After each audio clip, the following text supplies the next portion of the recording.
கணித பாடம் மனப்பாடம் செய்கிற பாடம் கிடையாது. அது விளங்கி படிக்கிற பாடம். இருந்தாலும் நான் இப்ப சொல்ல போற விஷயம் கணித பாடத்துல 30க்கும் குறைவான புள்ளிகளை பெற மாணவர்களுக்கு உதவலாம். சதவீதம் பாடத்தில் இருக்கிற குறைந்து செல்லும் மீதி முறை தொடர்பா இந்த வீடியோல பார்க்க போறோம்.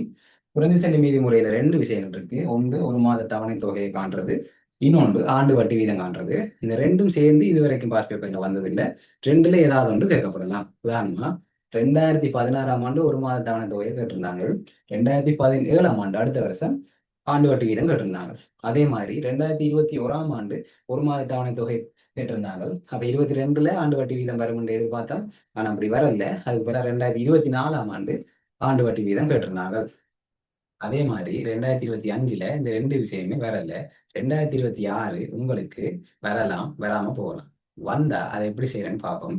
முதலாவது ஒரு மாத தவணை தொகையோ அல்லது ஆண்டு வட்டி வீதமோ எதை கேட்டாலும் உங்களுக்கு ஒரு 5 வசனம் மனப்பாடம் செஞ்சீங்கன்னு சொன்னா இந்த ரெண்டு கேள்வியுமே செய்யலாம். அது என்ன 5 வசனம்னு பார்ப்போம். இப்ப இந்த தவணை தொகையில முதலாவது வசனத்தை பாருங்க, ஒரு மாதத்தில் செலுத்த வேண்டிய கடன் பகுதி. அது மாதிரி ஆண்டு வட்டி விதத்துல கீழே இருந்து முதலாவது வசனத்தை பாருங்க, ஒரு மாதத்தில் செலுத்த வேண்டிய கடன் பகுதி. சரி, இரண்டாவது வசனம் ஒரு மாத அலைக்குரிய வட்டி. இங்க கீழே இருந்து இரண்டாவது வசனம் ஒரு மாத அலைக்குரிய வட்டி. சரி, மூன்றாவது வசனம் மாத அலகுகளின் எண்ணிக்கை. கீழே இருந்து மேல மூன்றாவது மாத அலகுகளின் எண்ணிக்கை. சரி, அதே மாதிரி நாலாவது பாருங்க செலுத்த வேண்டிய மொத்த வட்டி. கீழே இருந்து நாலாவது செலுத்த வேண்டிய மொத்த வட்டி. அது மாதிரி அஞ்சாவது வசனத்தை பாருங்க செலுத்த வேண்டிய மொத்த பணம். இங்க கீழே இருந்து அஞ்சாவதாக செலுத்த வேண்டிய மொத்த பணம். இதுல என்ன தெரியுது, உங்களுக்கு ஒரு 5 வசனம் ஞாபகம் இருந்தால் மேல இருந்து கீழே நோக்கி எழுதிங்கன்னு சொன்னா ஒரு மாத தவணை தொகையை காணலாம்.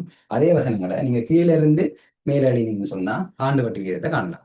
இதுல 6வது வசனம் என்ன இருக்கிறது, 6வது வசனத்தை பாடமாகுது. கேள்வி என்ன, ஒரு மாத தவணை தொகை, அதான் 6வது வசனம் ஒரு மாத தவணை தொகை. அதே மாதிரி இங்க ஆண்டு வட்டி வீதம் காண்ற கேள்வியிலையும் 6வது வசனம் அதேதான், ஆண்டு வட்டி வீதம். அப்ப அதை நாங்க செய்ய தேவையில்லை. இந்த 5 வசனத்தை மட்டும் நீங்க ஞாபகம் வச்சிருந்தா இந்த ரெண்டு விஷயத்தையுமே செய்யலாம். அதுக்காக அந்த 5 வசனத்தை மட்டும் எழுதி போட்டு வந்தாலும் மார்க்ஸ் தர மாட்டாங்க.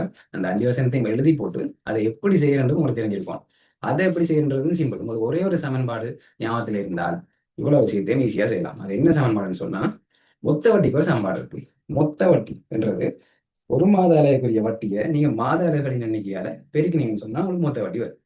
இங்க பாருங்க, இங்க பெருக்கப்படுற விஷயம், அதாவது மாத அலைகளின் எண்ணிக்கை இங்க பெருக்கப்படுறதுன்னு சொன்னா சமனுக்கு இங்க வந்தா பிரிப்படுது. அப்ப மொத்த வட்டியை மாத அலைகளின் எண்ணிக்கையால பிரிச்சா ஒரு மாத அலைக்குரிய வட்டி வரும்.